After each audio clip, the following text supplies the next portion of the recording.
Hello, today we're talking about student B and his remediation plan. And data-driven remediation is important because it is really focusing in on a lesson and recognizing that students didn't grasp a concept and immediately taking the action to fill in those gaps so that it doesn't affect their learning later on down the line.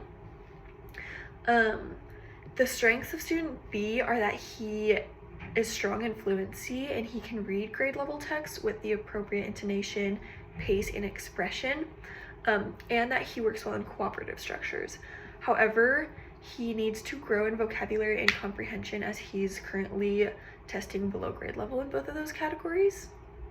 And based on these needs, we're remediating the grade level ELA standard 6 RI4, which says determine the meaning of words and phrases as they are used in a text, including figurative, connotative, and technical meanings. And this standard addresses vocabulary mainly, but you really do have to dig into comprehension with vocabulary, because if you don't understand the meaning of words, you don't understand the meaning of the text. So we're kind of killing two birds with one stone with that one. So for a short-term goal for this student, we wrote out that within 2 weeks, he will identify the meaning of unfamiliar words used in grade level text by using context clues with 80% accuracy. And this helps develop comprehension because he's having to use the context clues to figure out the word. And obviously it's also demonstrating growth in vocabulary because he is defining the words using those context clues. Now, a long-term goal is that he'll be able to identify the meaning of figurative language used in a grade level text, including idioms, similes, and metaphors using context clues with 90% accuracy. So over time, we're upping the accuracy percentage, and the long-term goal is using that figurative language, which is a little bit more advanced concept. And then a technology-based application that we could utilize for this is Newsela, which is just an online platform that provides standard-aligned informational texts that the teacher can either assign or students can go in and find themselves.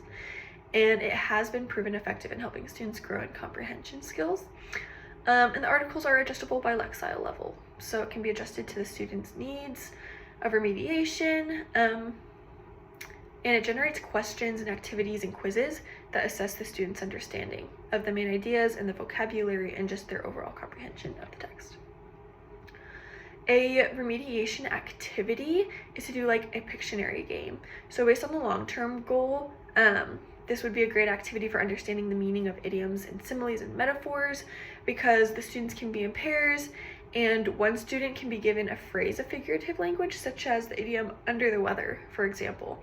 And this student can draw what this would literally look like. Meanwhile, their partner would have to guess the phrase and explain what it means figuratively. And then an engaging remediation strategy that supports student B's comprehension needs is a summarizing activity. So this can be a card sort where a student is given a story and main events of the story are written out on cards, and they have to organize them in a summary format. To throw in a little bit extra, you can add in cards that have information that's unnecessary and have students differentiate which cards should be added in the summary, which ones should be left out, etc.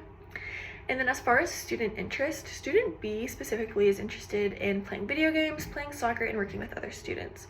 Our remediation strategies really play into interests because they can be adjusted to be played with partners. The card sort can be done in a group, so that engages student B's interests. And then another strategy that's really easy for engaging student interest is to, especially for reading, find articles or pieces of text that have to do with, in this case, either video games or soccer. And then an informal assessment. So basically for Pictionary, this could be anything as far as just observing and seeing how well the students are doing. That would be an informal assessment, as well as doing an exit ticket where students maybe identify a statement that they struggled to identify when the other teammate drew it, or that they just didn't know the meaning of or had never heard before, and identifying where they can grow in that. And then as far as the summarizing remediation strategy, that kind of serves as its own informal assessment, as the teacher can walk around and see if students are putting the cards in the correct order. But students can receive feedback from each other in that activity by conversing and kind of going through argumentation to decide like if their cards line up or who they think is correct, and do some assessing through that. As far as documenting and monitoring, a method that would be effective for this is actually utilization of the technology mentioned before, of that being Newsela, because this platform assesses student beyond the skills that you're assigning them, and that are acknowledged within his short-term and long-term goal with numerical data that shows their growth, and it kind of documents it for you. And so you can take weekly assessments through this platform, and student B can be included in this process by recording the scores on like a data collection sheet or something like that. And this data can be sent to parents through email with an explanation of the scores and what they mean, or if it works better for the guardian, can be explained through an in-person meeting, and the student can also play a role in that meeting as well.